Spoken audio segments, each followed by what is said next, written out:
Hi, everyone. Thank you for joining the webinar this morning on post-secondary program quality in Colorado and Illinois. My name is Meredith Hills. I'm a policy associate with Advance CTE. I'll be kicking off the webinar just with some context and background before we get into the good stuff. So in a few minutes, you'll hear from Sara Heath. She's a state CTE director in Colorado and associate vice chancellor of the Colorado Community College System. Then we'll hear from Whitney Thompson, Senior Director for CTE at the Illinois Community College Board. And then we'll have time at the end of the webinar for questions and answers for you all to, with Whitney and Sara. I'm sure you'll have a lot of questions and want to pick their brain on different things. Before we get into all of the work that they've done in their states around post-secondary program quality, I just wanted to share how this all kind of started. So in 2018, Advance CTE, through a generous grant from the Joyce Foundation, began working with the Colorado Community College System and the Illinois Community College Board to examine and improve program quality at the post-secondary level. Both states used Advance CTE's policy benchmark tool on CTE Program Approval to look at their program approval processes and evaluate at the state level. They also identified specific colleges within their systems that use the tool to assess the quality of their programs and determine areas of strength and opportunities for improvement. Both Colorado and Illinois reviewed their policies and processes to better ensure that all post-secondary CTE programs are high quality and relevant. And the colleges that use this tool used it to assess things such as program review, program development, and implemented that within their specific institution. So before we jump into what exactly was done, you're going to hear them reference this policy benchmark tool, and I wanted to make sure that we all understand what goes into this. So a little bit of background on the tool. We developed this as part of our commitment to states to support them in implementing the highest quality programs. It's important to understand that designing this tool was a really collaborative process. It wasn't done just by us at Advance CTE. It really reflects input from membership and people outside of our organization. We also piloted the tool to see what worked and what didn't before producing this final product. The foundation of the policy benchmark tool lies in 6 core elements of a high-quality CTE program approval policy. And although this tool was designed for program approval, we found throughout this grant process that it can also be really valuable to individual colleges to look at their program development process. So it can be used for really a multitude of things. These 6 elements were chosen based on our interviews and research and cover what we found to be universal requirements of any program approval policy. So within each element are criteria ratings 1 to 4 and the description of each that make up the rubric, which I'll get to in the next slide. So what's not included in these elements are topics not directly related to program approval policies. So this includes things like career advising and other student supports, teacher preparation and professional development, in-depth examinations of dual credit, experiential learning opportunities, because the focus here is really just on program approval. So there's a fair amount of overlap among other CTE policies. And these 6 core elements that are up on the slide are 1, rigorous course standards and progressive sequenced courses, 2, secondary and post-secondary alignment and early post-secondary offerings, next, industry involvement, labor market demand, 5, high-quality instruction, and 6, experiential learning. So now we'll dive into how to use the tool itself. So starting with section 1, this lists essentially what I just spoke about, those 6 core elements. This section is helpful to review before you begin an assessment using the rubric in section 2, which will be coming up, as it will give you a good idea of which policies you should review ahead of time and can serve as a signal for when you might need to bring specific content experts into the conversation. So, for example, you may want to bring those who are most familiar with your teacher certification policies to discuss the high-quality instruction core element. So now getting into the self-assessment, I'll walk through briefly the rubric and the ratings. The rubric breaks down each of those 6 elements into specific sections to guide through a comprehensive analysis of the policies that already exist. So for each of those sections, you would determine a self-rating of 1 through 4. 4 lists out the results that come from having strong program approval policies under each criteria, and 1 lists those that can result from less strong or more emerging policies. So you would go through, read through both, and choose from 1 to 4 where your current state policies fall. And then there's also a section to put in the rationale for why you chose that rating. And it's important to include as much evidence as you can. Once you've chosen ratings for all of the criteria under a particular element, an overall rating that factors in all of the criteria is chosen. You'll notice that there's not a defined criteria for the 2 and 3 ratings, but we did provide some general definitions of those. You'll see on the slide now, it goes through 1 to 4. And these ratings are designed to be somewhat subjective and based on your assessment of where your state policy lands. It is not a mathematical formula. The ratings can and should be influenced by how your state may weigh or prioritize specific criteria. So it should really be personalized for your state or your institution if you're using it in your college. Once you've completed the full self-assessment and identified specific policy strengths and gaps, it should be easy to just, or it can often be easy to stop the conversation right there, but with this tool, we've also made it easy to keep going. So to prevent just doing a rating and ending it, we've included the 3rd section, which will help with the what now. Each of the templates in this section provide the questions that you need to consider to put your policy goals into action. So what's your vision? What are your goals? What are the requirements? They'll help you in setting short and long-term goals and thinking about stakeholder engagement, foreseeing and managing risks and barriers, and most importantly, having clear, immediate next steps. With these, you can leave the rubric conversation having those clear, concise, actionable items rather than just broad policy conclusions that can be challenging to act on. Finally, and importantly, we have the final section, Section 4, which focuses on the policy that should accompany strong program approval policies, which is a strong program evaluation. In this section, we list some potential evaluation criteria and include a worksheet that prompts questions about how programs will be evaluated and what data will be collected. While this is somewhat separate from program approval, we didn't do a full rubric on this topic because it's important to consider both of these policies with each other from the beginning. And the evaluation should really be ingrained throughout your whole process with this, not an afterthought that comes afterwards. The data that will be collected for program evaluation and reapproval may affect or be affected by the data collected through new program applications. So considering both of them in tandem is important. So that's the background on the policy benchmark tool. Just again, I expect you'll hear it referenced, and so wanted to make sure that we all were familiar with it. And then the final thing before I turn it over to Sara is we've developed a series of resources through support from the Joyce Foundation with this grant. I provided the URLs on this slide. So first of all, the policy benchmark tool, which came before this work, and then a great resource on driving quality in post-secondary CTE. This looks at approval and evaluation policies, and then a brief on the landscape of credit for prior learning policies and how states can elevate these. We'll have one final resource coming out. That'll be in January, so look out for that. And now I'll turn it over to Sara, who will talk about the work that she led in Colorado. So good morning, everyone. As Meredith said, my name is Sara Heath, and I get the joy and privilege of serving the state of Colorado as our CTE director for secondary and post-secondary through the community college system.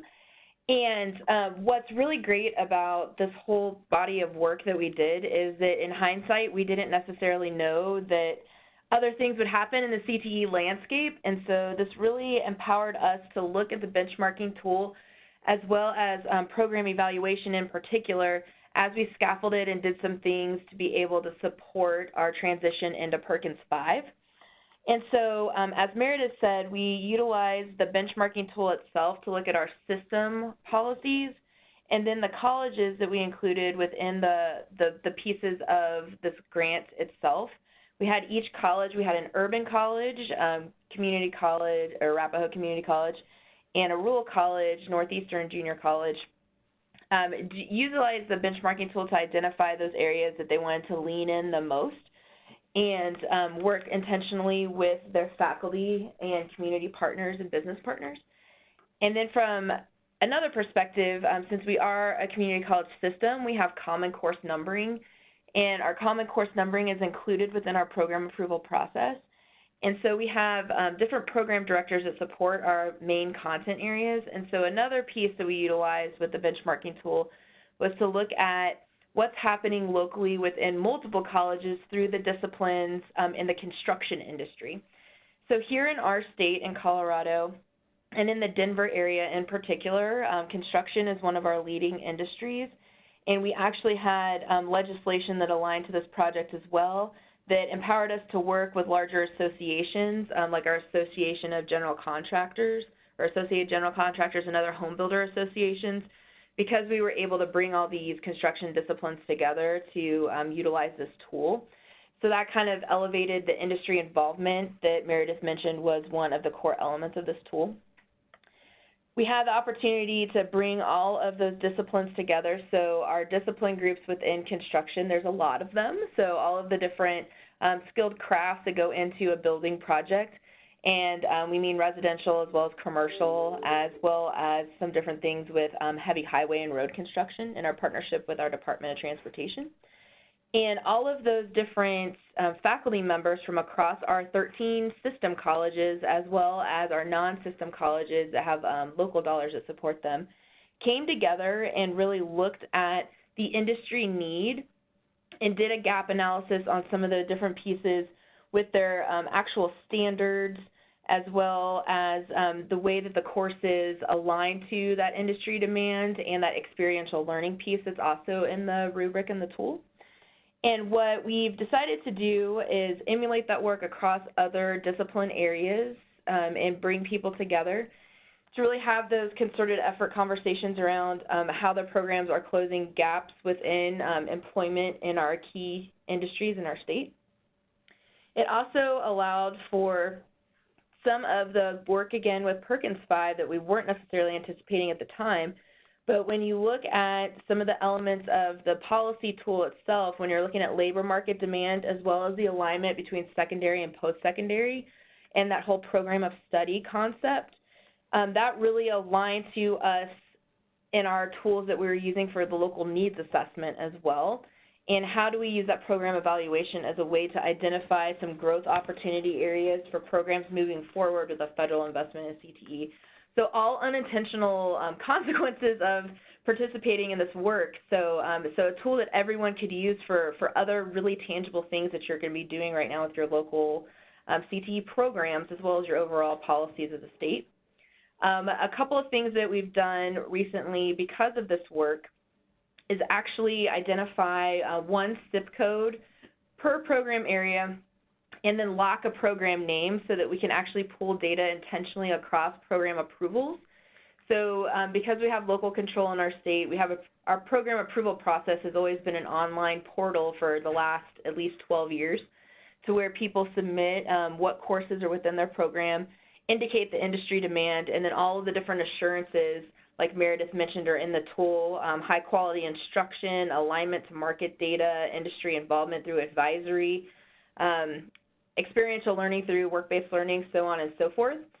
And so since we have the opportunity to rescaffold program approval, we're actually going to identify the one zip code and then the program name for all programs across post-secondary so that we can more intentionally pull data. So again, back to the construction example, so we're able to actually find all those craft disciplines within construction because in the past, a couple of people were utilizing different zip codes and it was hard to pull that data. So we changed our policy around that. And it also helped us then map our overall program system. And all of this work led to us being able to do some RFPs for 2 new tech tools to actually manage our program approval process. So again, all things that we weren't necessarily anticipating, but because of this tool, we were able to have some body of knowledge to actually move things forward. And we were able to actually map out how long different elements of our program approval took. So how long does course approval take at the college level to then go to our statewide discipline groups to then come to us as CTE to approve based on all of our quality indicators, to then have even, we're a higher learning commission state, to have HLC approval, and then their individual program accreditation. So we actually mapped all that out. And if that's something you're interested in, because it's really hard to see on a slide because it's a fairly long, it prints as a longer ledger paper, you can email CTE at CCCS, so 3Cs S.edu, and I can send those over to you and point you to our website, which is coloradostateplan.com. But all of those different pieces of the actual program approval process, we realigned our policy to streamline the amount of time it was taking so that our programs in particular were also getting caught up in kind of a swirl with the Department of Education over financial aid eligibility and approval. So we were trying to be more intentional on our end, and this tool allowed us to do that. Another piece of work that we were able to identify, both of our colleges indicated that concurrent enrollment, which is what we call dual enrollment or high school early access to college, whatever you call it in your state, we call it concurrent enrollment here because they're enrolled in high school as well as college at the same time, earning those college credits in a program. And both colleges that participated identified concurrent enrollment as a place that they wanted to lean in on, one more substantially than the other. But that led us to have a conversation around our CTE programs and those programs of study and the whole alignment between secondary and post-secondary, and focus more on maybe not concurrent enrollment itself, but maybe matriculation from a CTE secondary program into a post-secondary program. So if you were a high school student taking an auto class that didn't necessarily have concurrent enrollment because your college, either you as an instructor, if you were a secondary instructor, didn't qualify per the Higher Learning Commission to be an instructor for instructor qualifications, or not everyone in your class was interested in the credit, so on and so forth. But you could take those competencies that you learned in a secondary program, because we're trying to be more aligning, again, our secondary to post-secondary and what competencies and standards are taught in each. So you could take that body of knowledge and almost do like we've done more intentionally in the past around articulation, but really focus on that matriculation piece. And so having our colleges actually receive and understand who is offering what at secondary so that they could do their recruitment more intentionally and help students complete, as well as enter into the workforce or further post-secondary faster or into the military. So really excited about a lot of utilizing the tool. It's great for you as a state to utilize for overall system redesign. It is great timing to really look at program approval and high-quality CTE. So I would encourage you to check out these links that Meredith has up here and utilize this tool for yourself in your state. Thanks, Sarah. And now we'll turn it over to Whitney Thompson in Illinois. And just a reminder, we'll have some time for Q&A at the end, so please feel free to type any questions along the way in the chat box.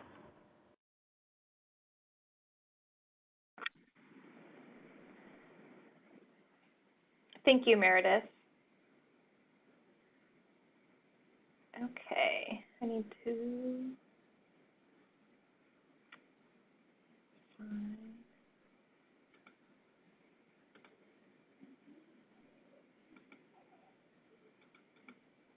There we go, thank you. All right, again, I'm Whitney Thompson, Senior Director for CTE for the Community College Board, and we were happy to participate in this project with Advance CTE. I do want to state that we did have a variety of partners engaged in this work, so I want to thank them and make sure that I credit them for their work, and that includes the Office for Community College Research and Leadership out of University of Illinois, as well as Illinois Center for Specialized Professional Support out of Illinois State University, and they were partners in this project. So this project was,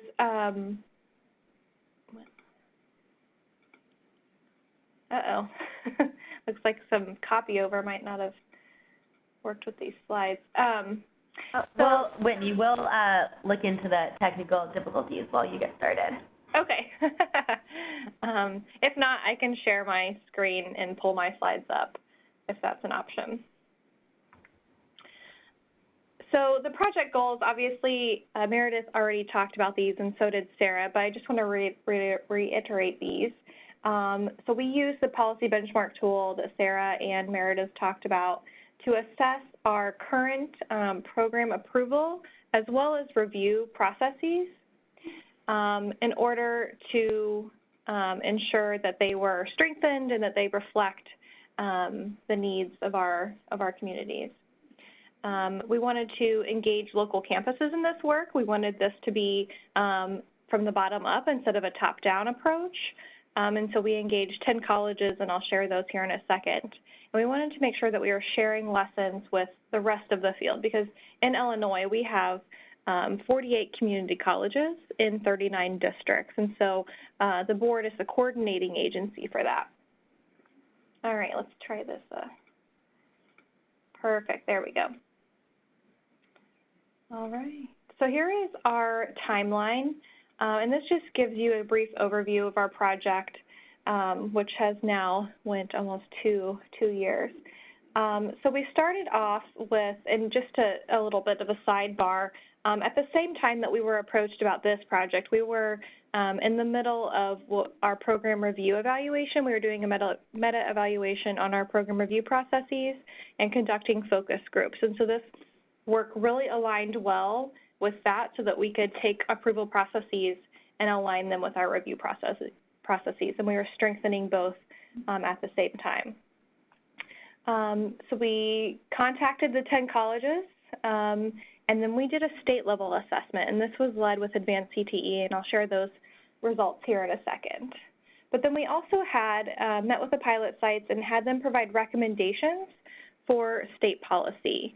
Again, we wanted to have them involved in this work, and instead of them using the benchmarking tool from a program approval standpoint, we had them utilize it from a program development standpoint, which was really useful. After that meeting, we contracted with ICSPS, as I talked about earlier, to conduct some field work and interview some college participants and identify gaps, best practices, and technical assistance needs so that we could get a better understanding of what program development looks like at the colleges so that we could better tailor our professional development to them. And then in the spring, we brought back the pilot sites, and we talked about aligning approval and review and collecting additional feedback on our program approval manual. But then we also met with chief academic officers. So again, going back to that third goal of sharing and working with the broader CTE field. And then this summer, we created several different resources. We updated the program of study expectations tool. So as Sara talked a little bit, this project aligned well with the reauthorization of Perkins 5. And so we were doing a lot of work with programs of study. And so this obviously reflects that. And then we held a statewide training, and I'll talk about that as well.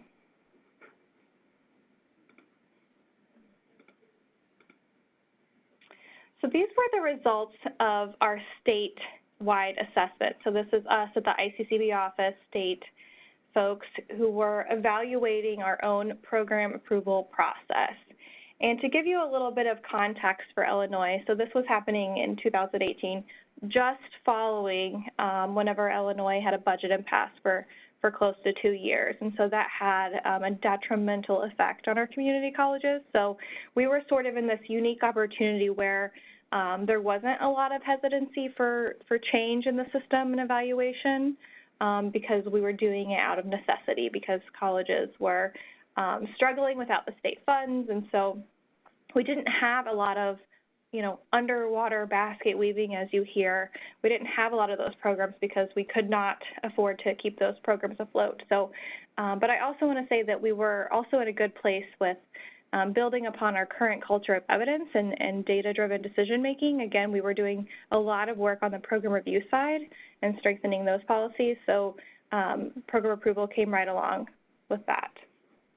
So we found, utilizing the benchmarking tool, that we landed in the promising. We felt that our program approval manual was promising in all of these respects.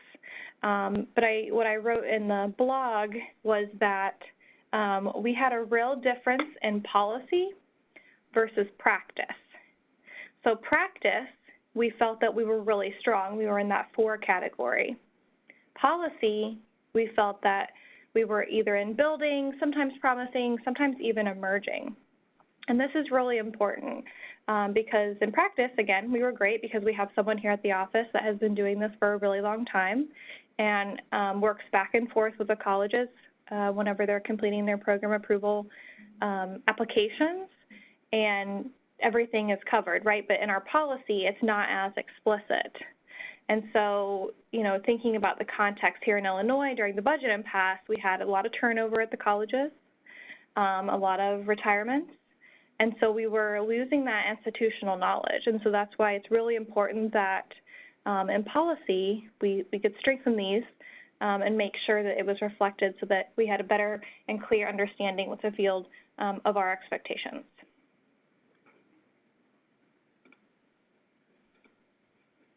So here is just some additional detail, and I won't go through each and every one of these, but just some of our findings to back up our assessment. So we felt that for rigorous course standards and progressive sequence courses that we had a really good integration of employability skills. We've been doing some work in Illinois around the employability skills framework. However, we don't have state CTE standards, and there is a lack of contextualization, we felt. For secondary and post-secondary alignment, and this actually came up quite a bit, we have a lot of dual credit. The community college system in Illinois offers 90% of the dual credit in the state, but it's mostly non-CTE, and there are a lot of equity issues, so we felt that we could strengthen some policy around that. Labor market information, thorough use of labor market information, but what we often found is that the data that was utilized is state-level data instead of thinking about the more local-level data. Illinois is a very diverse state geographically and in terms of industry and sector representation. So we wanted to make sure that the colleges were utilizing both some regional but also some local-level data.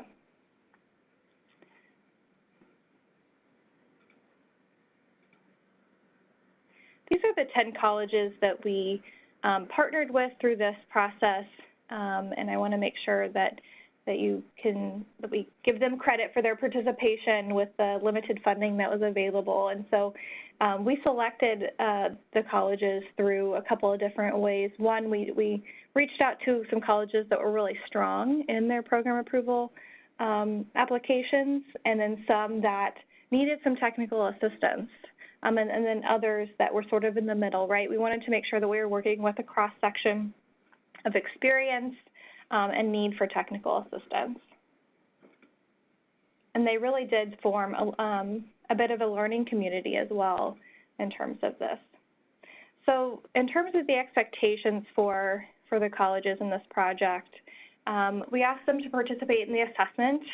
Again, they looked at not necessarily program approval, but program development. And we asked them to provide recommendations to inform the first draft of our revisions to the program approval manual. We originally were going to have the colleges highlight the program approval manual, but we didn't have as many program submissions from these particular colleges, so the timeframes didn't really work. But they did thoroughly participate in our meetings and the field work with ICSPS. Again, ICSPS was looking to identify partner and roles in program development, alignment between program development and program review at the colleges, best practices in creating quality CTE programs, and then what their technical assistance and resource needs were so that we could better assist them. And then, of course, they had to participate in the culminating event, which was the statewide workshop that we held in September. This was their assessment of their program development, and as you can probably expect, the secondary to post-secondary alignment was one that was not as strong. So some of them did not feel that thinking about dual credit offerings, thinking about secondary alignment was necessary when building a program at the college. However, many of them felt like this was the best way in thinking about a sustainable pipeline of students, right, and thinking about working strategically with their secondary partners to make sure that the curriculum was aligned, and that they have students who are matriculating into their programs. And then, of course, with the reauthorization of Perkins and a stronger emphasis on the secondary to post-secondary transition and the seamless, fully articulated, non-duplicative sequence of courses, and we've strengthened our policies around that. So that definitely is more meaningful to them now.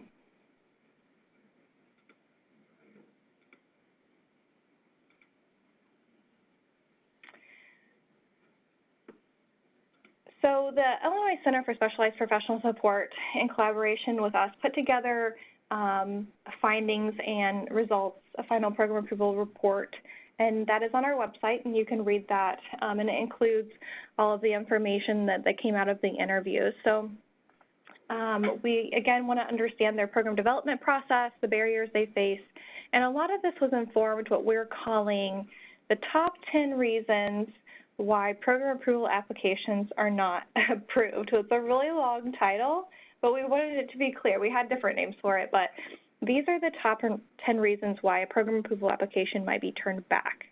And so I'm not going to go through every single one of these. They're detailed out in the report. But there really was a lack of thoroughness and explanation in many of these areas. And so thinking about the determination of program need, which I already talked about, you know, we were getting national and state level data and not necessarily local level data. We weren't being fully presented the employers and the other partners engaged in this work. We weren't seeing that program accreditation and assessment and student learning were thoroughly considered, which really needs to be built at the front end of a program rather than at the end.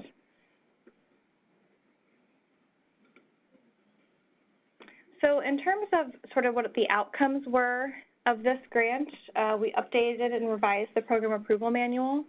Again, we aligned it with Perkins 5. We now have a policy as it relates to utilizing Perkins funds. It has to meet the program of study definition of Perkins 5, as well as our size, scope, and quality definition in Perkins 5. And so this is a little bit of a different, a change in practice for the colleges here in Illinois. Before, they, of course, had to have a program of study, but they didn't have to spend, they could utilize Perkins funds to support their CTE programs, even if it wasn't meeting the definition of a program of study. So that is a change in policy. We revised the program of study expectations tool to align with much of the high quality benchmarks here. We revised the program review manual so that it's more aligned with the approval process. And then we offer technical assistance to the participating colleges throughout. We also held a statewide workshop, which Advance CTE participated in. We had over 100 faculty and administrators attend this convening, where we talked about program approval, program review, program development. We talked about assessment and Perkins 5 and articulation and dual credit. And so it was really a full day of understanding both the approval, development, and review processes. And it was a great networking event for the colleges. So that is pretty much it, our project in a nutshell. It's changed a few times throughout, but I wanted to make sure that I connected the dots there for you all in terms of the journey throughout this project.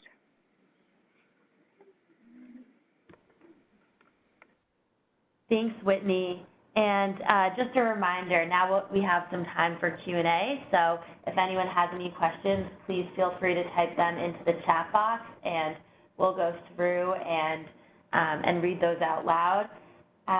While we're doing that, I guess one question that I have for each of you, Sara and Whitney, is, and you all touched on this already, but if you could talk a bit more about how when you shared out the findings of this benchmark tool and the reception.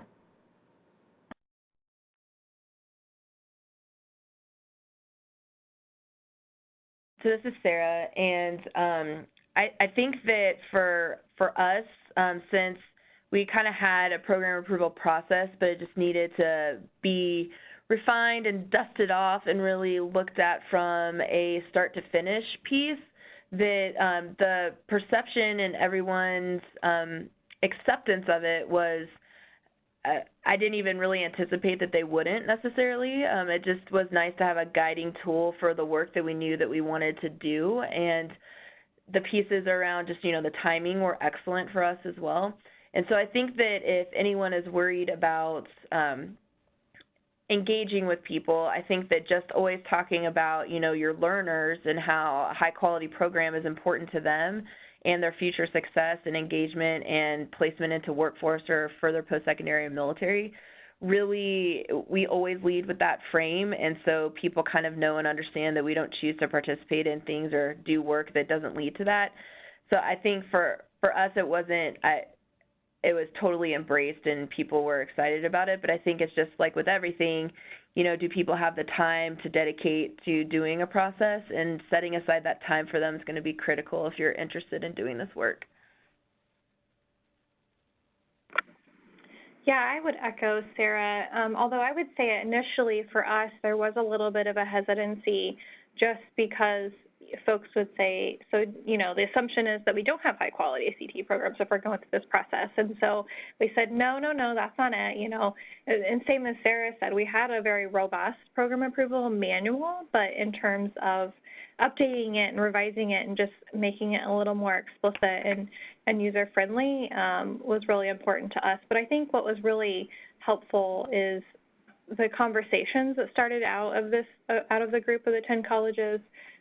Particularly, for example, the dual credit one, we had several colleges that were like, why would we even consider secondary involvement with developing a program? Of course, we're going to involve them later, but we're developing the program for post-secondary. And again, one of the colleges said, well, we actually have them at the table when we're developing programs, and this is why. And so I think just some of those conversations helped have the administrators, when they went back to the colleges, have conversations with their own faculty and with their own deans on some of this work. And I think that is probably the most meaningful outcome, is that there is more understanding and a better understanding and some self-reflection going on around the system. Thanks. And I know you all had mentioned that parts of this process were incorporated into already existing professional development or plan to be incorporated into professional development moving forward. Can you talk a bit about that?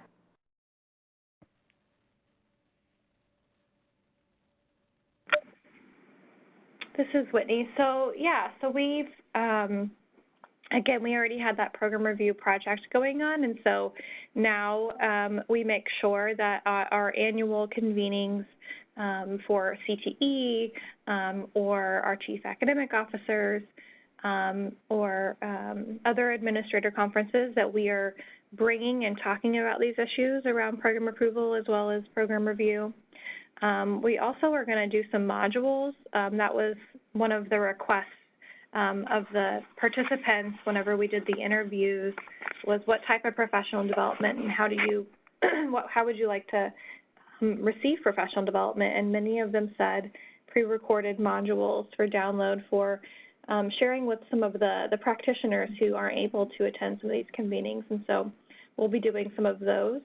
And just making sure that we're on the ground and working with the colleges through these processes, and that we can utilize Perkins as we're moving into that phase to support this work. And this is Sara. I think for us, we're going to be trying to expand just the pieces around the standards and course competencies in our work going forward, and moving and looking at a program of study holistically from secondary to post-secondary, and then placement and further post-secondary or workforce or military.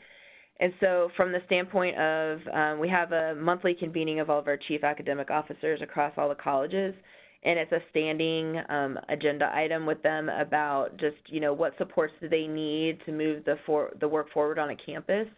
Because we know that, system policies and changes and supports we can do as state-level CTE are only as good as the people on the campuses supporting them. And so trying to really direct our efforts to how are we engaging with our statewide faculty curriculum committee, how are we visiting campuses, and truly trying to help people and meet them where they're at.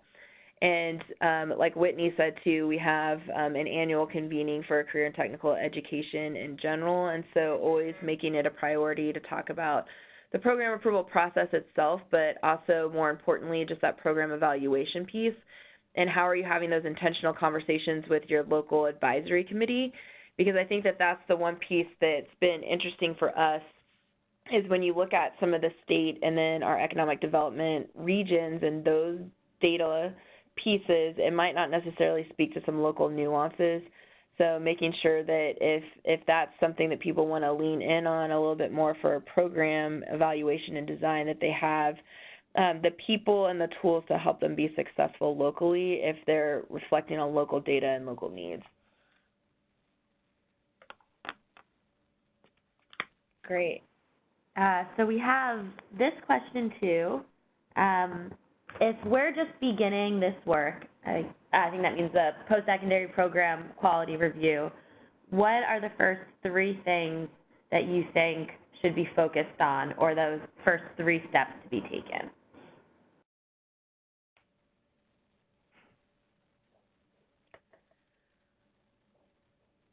So this is Sara, and I think that the first step is just, people don't care how much you know until they know how much you care type piece. So I think depending on what historically has been the relationship among faculty, the colleges, and the state office, and any other players in that space when it comes to trying to implement this change, is trying to build that community before you even start talking about this process change. And then from that piece, I think utilizing the tool and the resource itself as a conversation starter, as Whitney showcased in a lot of different pieces, actually having them rate themselves, but maybe using a word that makes them feel, like it's not punitive, like using some language there, and then utilizing all those places where people feel that they could grow, and scaffolding even just your professional development around that, and then diving in with the different groups. But I think, definitely building that coalition of the willing is the most important part, or at least it was for us. Yeah, I think that's really important. I would also, before you dive into a process like this, I would, ask yourself why. What is the goal of this? Because the colleges specifically get initiative fatigue. There is so much going on, and we're continually jumping into project after project, and they're not always necessary. And especially if you're revising policy, there are a lot of unintended consequences with revising policy, so it's really important for you to engage administrators and those who are actually doing this work in the revision of the policy, not just revising it and then asking them later. So I think that's really important. So engaging the folks on the ground, and then understanding why you're doing this work and creating goals for yourself. And Whitney, I think that's awesome, and it made me think about, too, just like with initiative fatigue, like seeing where else this might align to other initiatives they might be doing in regards to especially program evaluation. Like if you have colleges that are participating in other initiatives, we have a lot of colleges that are part of like Complete College America or something to that effect. See where these crosswalk and align, because that helps them kind of see that, the body of the work that they're doing, they all kind of interrelate. Also, one thing that dawned on us is that while we're doing this for CTE, it actually informed our approval and review process for all programs, so Absolutely. even kind of our guaranteed transfer type pieces. So that was something that if you are part of the CTE team, but you might be more isolated from like academic affairs, try to integrate and have those conversations first, because you might be able to do this work together as well.